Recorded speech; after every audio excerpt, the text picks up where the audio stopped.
My sister's baby shower had 89 guests. I know because she told me. She mentioned it 3 times in the weeks leading up to the event, always with that little smile she gets when she's proud of something. 89 people coming to celebrate her miracle pregnancy, the baby she'd been trying to have for 4 years.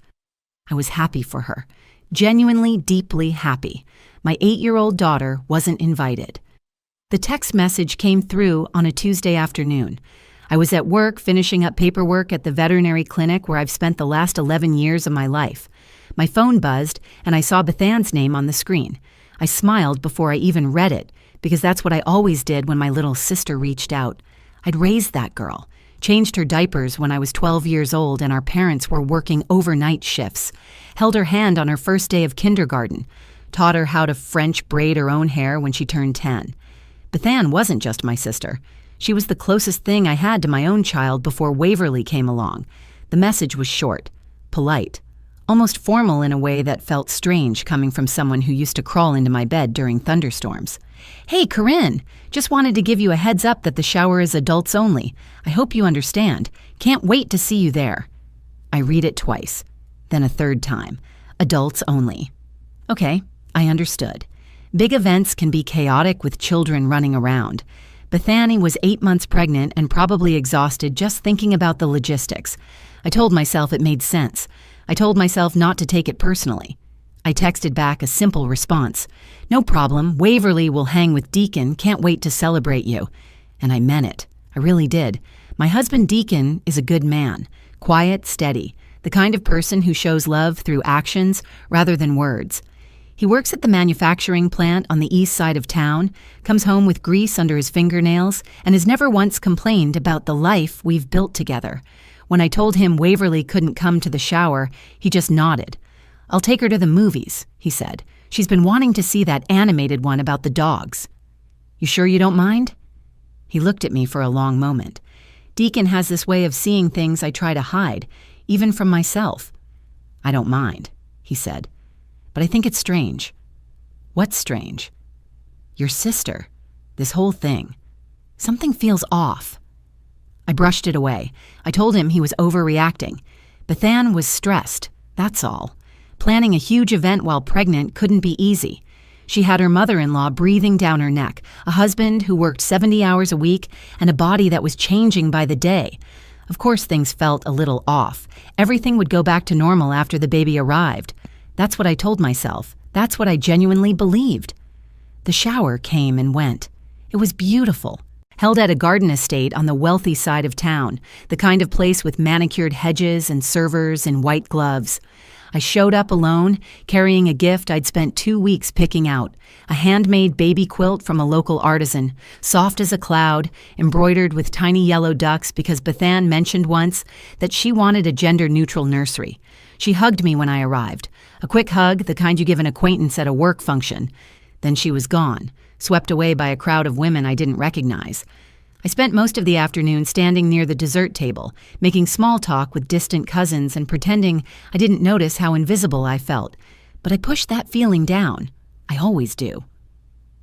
2 days later, I was sitting in my living room, scrolling through my phone while Waverly did her homework at the kitchen table. The event photographer had posted the album online. I clicked through the pictures, smiling at shots of Bethan opening presents, laughing with her friends, posing in front of a balloon arch that probably cost more than my monthly grocery budget. Then I stopped scrolling. My whole body went cold. There in the background of a candid shot was a little girl in a pink dress, maybe 6 years old, holding a cupcake. I swiped to the next photo. 2 boys around 8 or 9 chasing each other across the lawn. The next photo? A toddler sitting on a woman's lap during the gift opening. I kept swiping. My hands started to shake. I counted the children in those photos. I counted them 3 times because I was sure I had to be wrong. 12. 12 children attended my sister's adults-only baby shower. But my daughter, my Waverly, the little girl who had been talking about this party for weeks, who had saved up her allowance to buy her aunt a stuffed elephant, who had asked me every single day if she could help decorate, was told she couldn't come. I didn't scream. I didn't cry. I didn't call my sister and demand an explanation. I just sat there staring at those photos, feeling something inside me shift. Something that had been bending for years finally cracked. I didn't confront her. I didn't send an angry text. I didn't post a passive-aggressive comment on social media. I wrote one email, just one. And 2 days later, my sister showed up at my front door, sobbing so hard she could barely breathe. This is the story of how a baby shower destroyed my family, and how one email rebuilt it from the ground up. To understand what that baby shower meant to me, you need to understand what Bethan has always meant to me. She came into this world when I was 10 years old. A surprise baby, my mother called her. My parents had given up on having more children after me. They'd settled into a rhythm of long work hours and quiet evenings, and then suddenly there was Bethan, red-faced and wailing in my mother's arms at the hospital. I remember looking at her through the nursery glass and feeling something I couldn't name at the time. Responsibility, purpose, love so immediate it scared me. My parents worked constantly. My father, Howard, did electrical work for a commercial contractor, which meant early mornings and late nights. My mother, Jolene, was a secretary at the elementary school during the day and picked up weekend shifts at a department store to make ends meet. There was no money for babysitters. There was barely money for groceries some months, so I became Bethan's caretaker. Not officially, of course, but I was the one who woke up with her at night when she cried. I was the one who learned to make formula and change diapers and rock her to sleep when she was colicky. By the time I was 12, I could get her dressed, fed, and ready for daycare, faster than either of my parents. I never resented it, not once. Bethan was mine in a way that felt almost sacred. When she took her first steps, she walked toward me. When she said her first word, it was my name, Corinne. Or her version of it, which sounded more like corn, but I didn't care. I was hers and she was mine. Growing up, we were inseparable despite the age gap. I helped her with homework when our parents were too tired. I taught her how to ride a bike in the church parking lot down the street. I sat in the front row at every school play, every choir concert, every awards ceremony. When she got her heart broken for the first time at 16, I drove 2 hours from my community college dorm to bring her ice cream and let her cry on my shoulder until midnight. I was her sister, yes, but I was also her protector, her cheerleader, her second mother. Things started to change when Bethan met her husband, Ronan Mercer. He came from money, old money, the kind that builds gated communities and donates library wings with the family name engraved on bronze plaques. Ronan wasn't a bad person, but his world was different from ours. Country clubs and charity galas and vacations in places I'd only seen in magazines. Bethan slipped into that world like she was born for it. She quit her job as an administrative assistant, started taking Pilates classes, joined committees for causes I'd never heard of. Her friends changed. Her clothes changed. Even the way she talked changed, softening her Ohio accent into something more polished, more neutral. I told myself it was fine. People grow, people evolve. Just because my sister now lived in a house with 6 bathrooms didn't mean she loved me any less. But the distance grew. Phone calls became shorter. Visits became less frequent. When I did see her, there was always something slightly off. A flicker of something in her eyes when she looked around my modest living room. A pause before she complimented my cooking, like she was searching for the right words that wouldn't sound condescending. I ignored it. I made excuses. I told myself I was being paranoid. Then came the pregnancy announcement. Bethan and Ronan had been trying for 4 years. Fertility treatments, specialists, procedures I couldn't pronounce. Every negative test was a heartbreak. Every failed round was a funeral for a dream.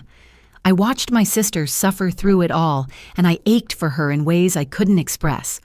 When she finally called to tell me she was pregnant, I burst into tears before she even finished the sentence. 12 weeks, she said, her voice trembling with joy. They said the risk is lower now. They said it's really happening. I'm so happy for you, I managed to say through my own sobs. I'm so incredibly happy. And I was, completely, wholly, without reservation. This was the baby she'd been dreaming of, the child she thought she might never have. I wanted to throw her the most beautiful shower anyone had ever seen. I wanted to fill her nursery with gifts. I wanted to be there for every moment, the way I'd always been there. When I offered to help plan the shower, she thanked me but said it was already handled. Her mother-in-law had hired an event coordinator. Everything was taken care of. Just show up and celebrate with me, she said. That's all I need from you. So that's what I planned to do. Waverly was even more excited than I was. My daughter had been asking for a cousin since she was old enough to understand what cousins were. She'd watch her friends at school talk about their big family gatherings, their holiday dinners with aunts and uncles and dozens of children running around, and she'd come home with questions I didn't know how to answer. "Why don't I have cousins, Mommy?" "You will someday, sweetheart, when Aunt Bethan has a baby." That someday had finally arrived, and Waverly treated it like Christmas morning come early. She saved up her allowance for weeks, all those crumpled dollar bills and scattered coins from helping with chores, and she asked me to take her shopping for the perfect gift. We went to 3 different stores before she found it. A small stuffed elephant, gray with soft, floppy ears and a blue ribbon around its neck. "Aunt Bethan loves elephants," Waverly said, clutching it to her chest. "She told me once, remember? At Grandma's birthday dinner. She said elephants are her favorite because they never forget the people they love." I remembered. Bethan had said that years ago at a family gathering before Ronan, before the big house, before everything changed. The fact that my 8-year-old daughter remembered that detail when I had nearly forgotten it made my heart swell and break at the same time. "She's going to love it," I told Waverly. My daughter smiled so wide I could see the gap where her bottom tooth had fallen out the week before. "Do you think she'll let me hold the baby when it comes?" "I'm sure she will." "Do you think the baby will like me?" I knelt down and pulled her into a hug, breathing in the scent of her strawberry shampoo. "The baby is going to love you, and you're going to be the best big cousin in the entire world." Waverly giggled. "I'm going to teach the baby everything. How to play hopscotch and how to draw butterflies and how to make friendship bracelets." "That sounds perfect." She pulled back and looked at me with those serious brown eyes that remind me so much of Deacon. "Mommy, when is the baby shower? I want to wear my purple dress, the one with the sparkles." That was when I had to tell her. "Sweetheart, the shower is just for grown-ups, but Daddy's going to take you to the movies that day, and when I get home, I'll tell you all about it."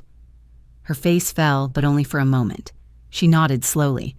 "Okay, but you'll take lots of pictures, right? So I can see what it was like?" "I promise." She handed me the stuffed elephant. "Will you give this to Aunt Bethan for me and tell her I can't wait to meet the baby?" I took the elephant and held it against my chest, feeling something heavy settle in my stomach.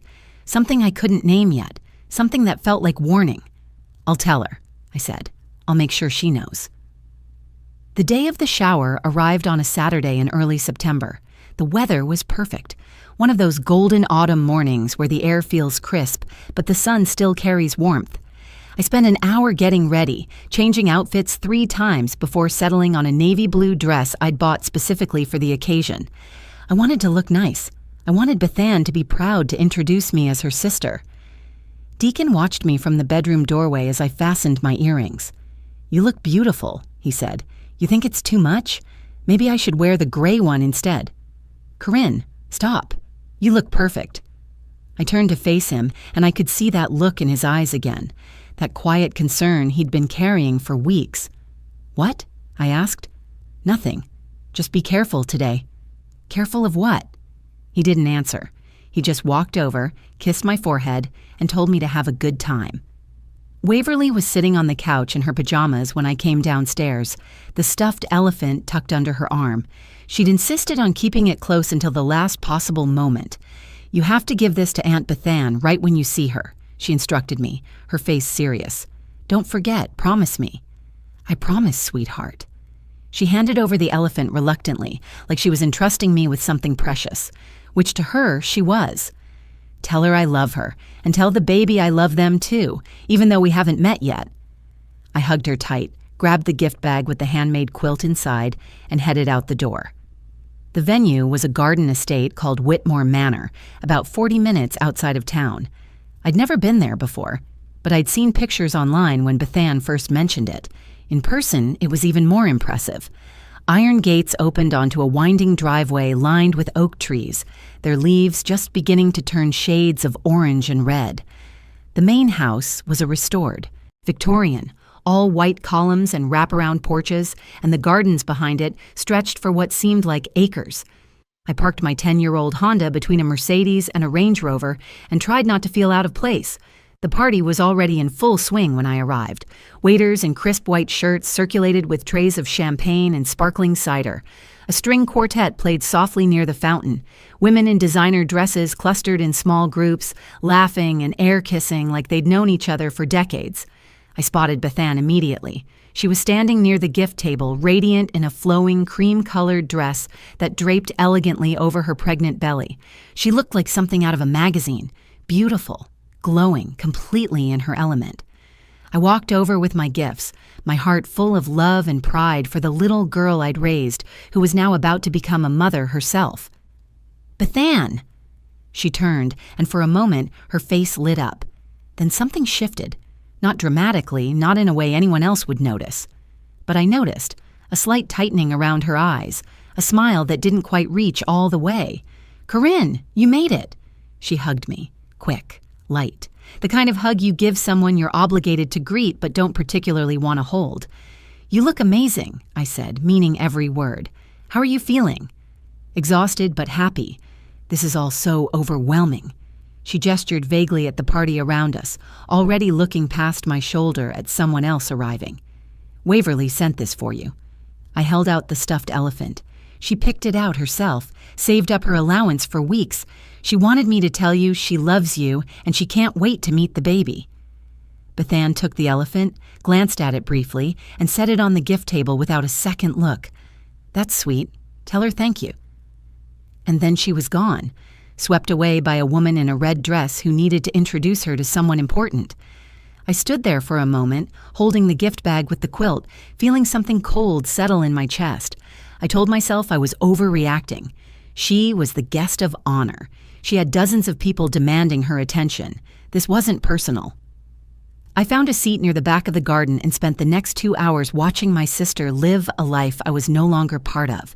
The speeches were given by women I'd never met. The games were organized by the event planner, a severe-looking woman with a clipboard who seemed annoyed whenever anyone deviated from the schedule. When it came time to open gifts, Bethan worked through the pile methodically, holding up each item for the photographer, reading the cards aloud with practiced enthusiasm. She never mentioned the quilt. She never mentioned the elephant. I left as soon as it was polite to do so, hugging Bethan one more time at the door. "Thank you for coming," she said, in the same tone she'd used with every other guest. "I wouldn't have missed it." She smiled that strange, distant smile and turned away. I cried in my car for 10 minutes before I was calm enough to drive home. When I walked through the front door, Waverly came running. "How was it? Did Aunt Bethan like the elephant? What did she say? Was the party pretty?" I forced a smile. "It was beautiful. And she loved your gift. She told me to give you a big hug and say thank you." Waverly beamed. Deacon caught my eye from across the room, and I shook my head slightly. Not now, not in front of her. Later that night, after Waverly was asleep, I sat with Deacon on the back porch and told him everything. The brief hug, the dismissed gift, the feeling of being invisible in a crowd of strangers. "Maybe I'm being too sensitive," I said. "She's pregnant and stressed. I shouldn't expect her to drop everything just because I showed up." Deacon was quiet for a long moment. "You always do this," he finally said. "Do what?" "Make excuses for people who hurt you." I didn't have an answer for that. 2 days later, I saw the photographs, and everything I'd been telling myself crumbled into dust. I found the photos on a Tuesday evening. The event photographer had posted them to a public album, probably for guests to download and share. I clicked through casually at first, expecting to feel that familiar sting of being on the outside looking in. What I didn't expect was the complete destruction of everything I'd believed about my sister. The first child I spotted was a little girl, maybe 5 or 6, twirling in a pink dress near the fountain. I stared at her for a full minute, convinced I was seeing things. Then I swiped to the next photo. 2 boys in matching blue suits throwing flower petals at each other on the lawn. Then a toddler, no more than 2 years old, sitting on a woman's lap during the gift opening. Then 3 girls who looked like sisters, posing together in front of the balloon arch. I kept scrolling, I kept counting. 12 children, 12. My daughter had been told she couldn't come because it was an adults-only event. My daughter had cried for exactly 4 minutes when I explained it to her, then wiped her eyes and said she understood. My daughter had saved her allowance for weeks to buy a gift that my sister barely glanced at before tossing it on a pile, and 12 other children had been there the entire time. I set my phone down on the kitchen table and pressed my hands flat against the surface to stop them from shaking. My mind raced through every possible explanation. Maybe those were hired children, part of some elaborate entertainment scheme. Maybe they were family members of the catering staff. Maybe I was misunderstanding something fundamental about what adults only meant. But I recognized some of those kids. The little girl in pink was the daughter of Ronan's business partner.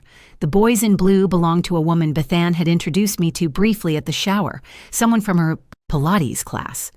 These weren't random children who had wandered in uninvited. These were guests, welcomed, included, photographed guests. The only child who wasn't welcome was mine. I didn't sleep that night. I lay in bed next to Deacon, staring at the ceiling, running through years of memories and examining each one with new eyes.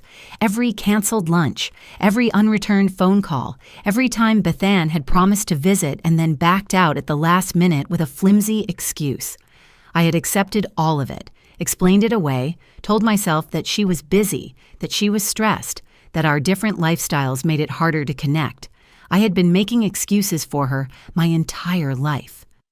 The next morning, I moved through my routine like a ghost, made breakfast for Waverly, drove her to school, went to work and pretended to focus on charts and appointments while my mind churned with questions I didn't know how to answer. When I picked Waverly up that afternoon, she asked if she could see the pictures from the shower. She'd been asking every day since the event, and I'd been putting her off with vague promises. "Can I see them now, Mommy? Please? I want to see Aunt Bethan's pretty dress." I should have said no. I should have protected her. But I was tired and distracted, and I made a choice I would regret for months. I handed her my phone with the album pulled up. She scrolled through the photos slowly, her face bright with wonder at first. The flowers, the decorations, the elegant women in their beautiful clothes. Then her scrolling slowed. Her smile faded. "Mommy, there are kids there." My heart stopped. "I see them. That girl has a pink dress like mine, and those boys are playing on the grass." She looked up at me, her brown eyes filling with confusion. "I thought it was only for grown-ups." I knelt down in front of her, taking the phone gently from her hands. "Sweetheart, I know this is confusing. Sometimes adults make decisions that don't make sense, and it has nothing to do with you. But why couldn't I go? Did Aunt Bethan not want me there?" The question hit me like a physical blow. I watched my daughter's face crumble, watched her try to make sense of something that had no sensible explanation, and I felt a rage building inside me that I had never experienced before. Not anger at Waverly's innocent question, anger at my sister for putting me in a position where I had to answer it. "You did nothing wrong," I said firmly. "Nothing. Do you understand me? This is not your fault." She nodded, but the tears were already spilling down her cheeks. That night, she cried herself to sleep, clutching a stuffed rabbit she'd had since she was a baby. I sat beside her bed until her breathing steadied, then walked downstairs to find Deacon waiting in the living room. "You saw the photos," he said. It wasn't a question. She saw them too. His jaw tightened. "What are you going to do?" I sat down across from him and let out a breath. Felt like I'd been holding for 30 years. "I'm going to write her a letter, an email. Something she can read and sit with and actually think about." "You're not going to call her?" "No, if I call her, she'll interrupt. She'll make excuses. She'll cry and apologize and promise to do better. And I'll forgive her because that's what I've always done. I need her to hear me without being able to talk over me." Deacon nodded slowly. "What are you going to say?" "The truth. All of it. Every single thing I've been swallowing for years because I was too afraid to rock the boat." I went to my laptop at 11 o'clock that night, after the house was quiet and Waverly was finally asleep. I opened a blank email, typed Bethan's address into the recipient field, and stared at the empty screen for a long time. Then I started writing. I wrote about the summer we caught fireflies in mason jars and counted them until midnight. I wrote about the night I drove 2 hours to bring her ice cream after her first heartbreak. I wrote about the day she got married and asked me to do her makeup because she said my hands were the only ones she trusted not to shake. I wrote about love, real love, the kind that shows up and sacrifices and never asks for anything in return. And then I wrote about the photos, about the 12 children who were welcomed into her celebration, while my daughter sat home believing she wasn't good enough, about the stuffed elephant that got tossed aside without a second glance, about the years of slow distance that I had pretended not to notice, because noticing would mean admitting something I wasn't ready to face. I ended with one line. "I'm not angry, Bethan. I'm just done pretending this is the first time you've made me feel like I don't belong in your new life." I read it 3 times. Then I hit send and closed my laptop. 2 days passed in complete silence. I checked my phone constantly, even though I hated myself for it. Every notification made my heart jump. Every buzz sent me scrambling to see if Bethan had responded. But there was nothing. No reply, no phone call, no text message asking what I meant or demanding an explanation. Just silence. By the second evening, I had convinced myself that I'd lost my sister for good. The email had been too honest, too raw, too much. She'd probably read it, felt attacked, and decided I wasn't worth the trouble anymore. I'd finally spoken my truth, and the cost was everything. Deacon tried to comfort me, but I could barely hear him. I moved through the house like a shadow, going through the motions of cooking dinner and helping Waverly with homework while my mind played the email on repeat, analyzing every sentence, wondering if I'd gone too far. On Thursday afternoon, I was standing at the kitchen sink washing dishes when I heard a car pull into the driveway. I didn't think much of it until the doorbell rang. When I opened the front door, my sister was standing on the porch. She looked terrible. Her hair was unwashed, pulled back in a messy ponytail. Her eyes were swollen and red, mascara smeared beneath them like she'd been crying for hours. She was still wearing what looked like pajama pants under an oversized coat, and her hands were trembling at her sides. "I didn't read it until today," she said, her voice cracking on every word. "My mother-in-law told me to stay off my personal email until the shower stress died down. She said it would be better for the baby if I just focused on resting. I only opened it an hour ago." I stood in the doorway, not moving, not speaking. "Corinne, please, can I come in? Please?" I stepped aside and let her pass. We sat in the living room, her on the couch and me in the armchair across from her. The silence stretched between us, thick and suffocating. I wasn't going to speak first. I had said everything I needed to say in that email. Now it was her turn. Bethan stared at her hands for a long moment. When she finally looked up, fresh tears were streaming down her face. It was her, my mother-in-law. She planned everything. The guest list, the venue, the photographer, all of it. She said the children of Ronan's partners and investors had to be there because it was good for business. Networking opportunities, she called it. But when I mentioned inviting Waverly, she said outside family children would complicate the aesthetic. She said it would throw off the numbers and make the seating arrangements difficult.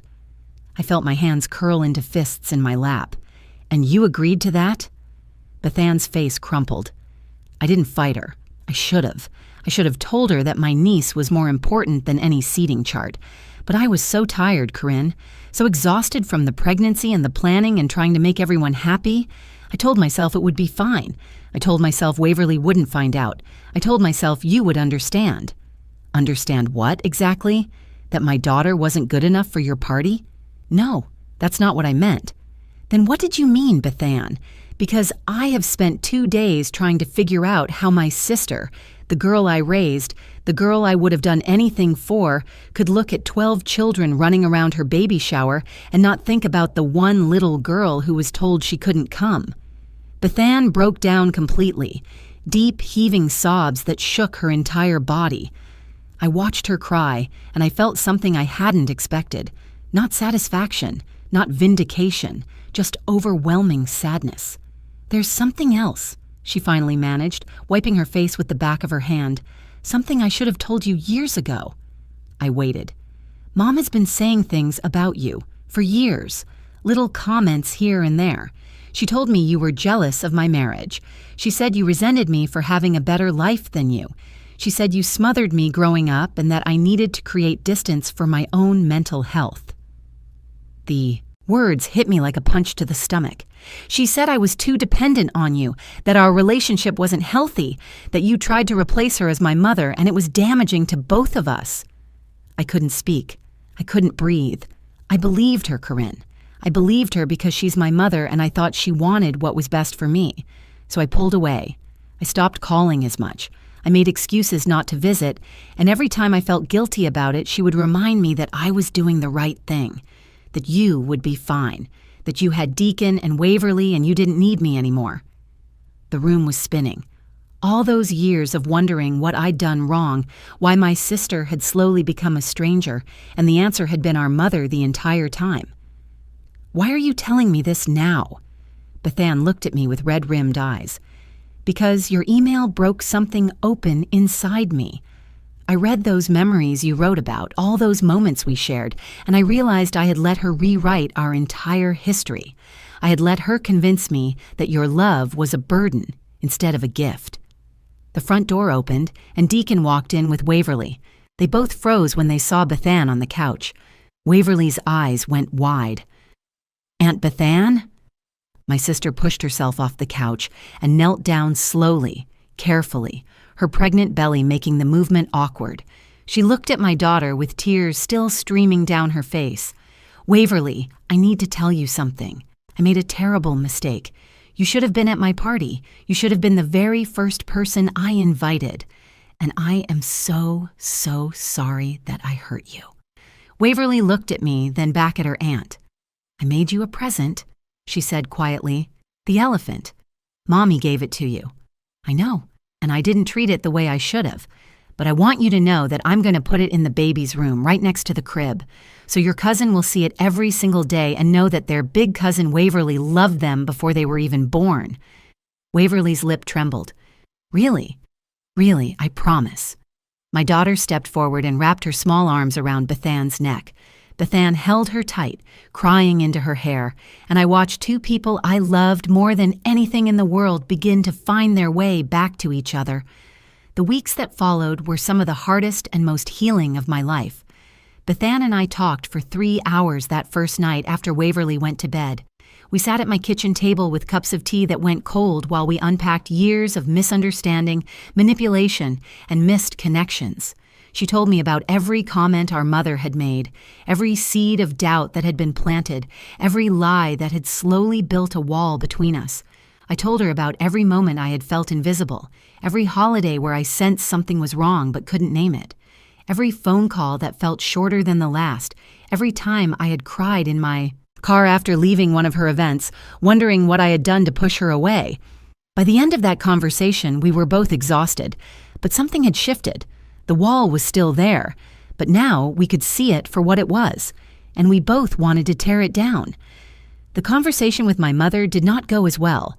I called her the following Saturday, after I had taken time to process everything Bethan had told me.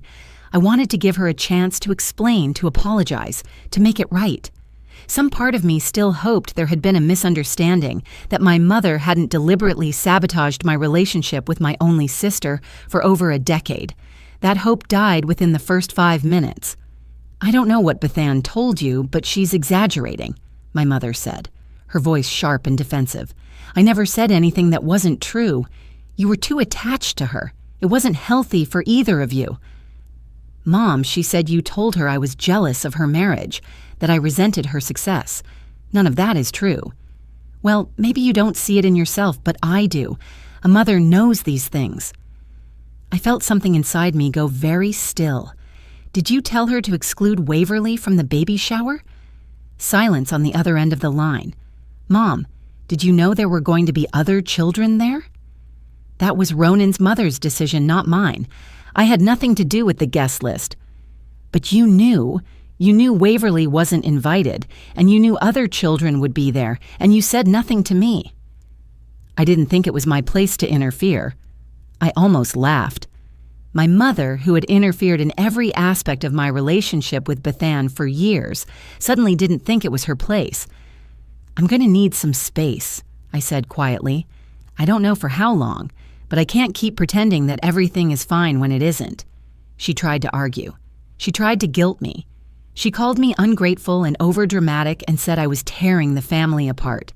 I listened to all of it without responding, and when she was finished, I said goodbye and hung up. My father called me 2 days later. He didn't defend my mother, but he didn't condemn her either. That was his way. 60 years of avoiding conflict had made him an expert at staying neutral. "She loves you, Corinne. She just has a hard time showing it." "I know, Dad, but love isn't supposed to feel like this." He didn't have an answer for that. The months that followed brought slow, steady change. Bethann distanced herself from her mother-in-law's controlling influence and started seeing a therapist to work through years of manipulation.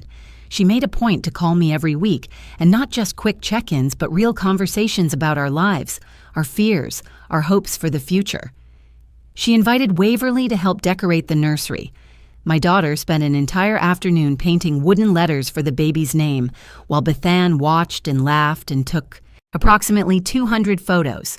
When the baby arrived in late November, a healthy girl named Gemma with a full head of dark hair, Waverly was the first person outside the immediate family to hold her. I watched my daughter cradle her tiny cousin, her face glowing with pride and wonder, and I felt something release in my chest that I hadn't even realized I'd been carrying. "She's so small," Waverly whispered. "I'm going to teach her everything.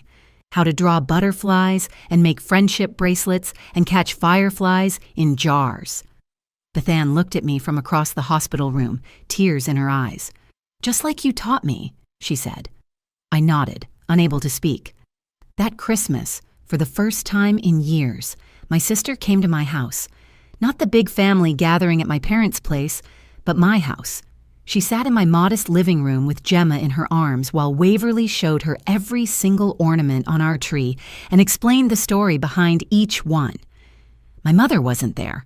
We hadn't spoken since that phone call, and I had made peace with the possibility that we might never speak again. Some relationships cannot survive the truth, but others, the ones that matter most, become stronger because of it.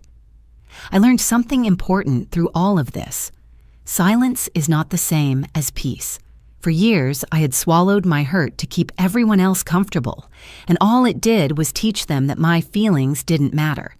That email I sent wasn't about revenge or making my sister cry. It was about finally telling the truth, not in anger, but in clarity. Sometimes the truth is the only thing powerful enough to break a cycle that has been spinning for decades. My daughter taught me that.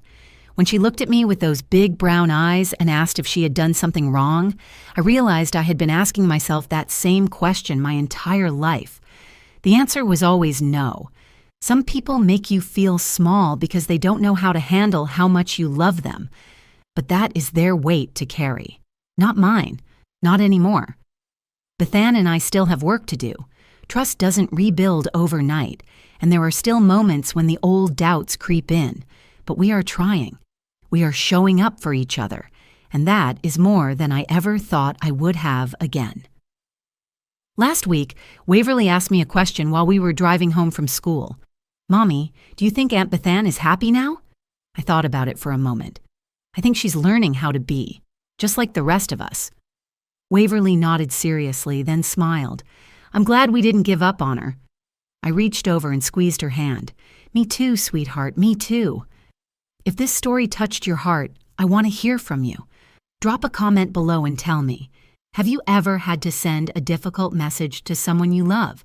Did it change your relationship for better or worse? Your stories matter, and I read every single one. If you haven't already, make sure to smash that like button if this video made you feel something. It helps more than you know and lets me keep bringing you stories like this one. Share this video with someone who needs to hear it today. Maybe a friend who's struggling with family drama, or a sister who you've been meaning to reconnect with. Sometimes a story is the push we need to start that hard conversation. And if you're not subscribed yet, what are you waiting for? Hit that subscribe button and tap the notification bell so you never miss a new story. I post every week, and trust me, you don't want to miss what's coming next. Thank you for watching. Thank you for being here. And remember, your truth deserves to be spoken, even when your voice shakes. I'll see you in the next one.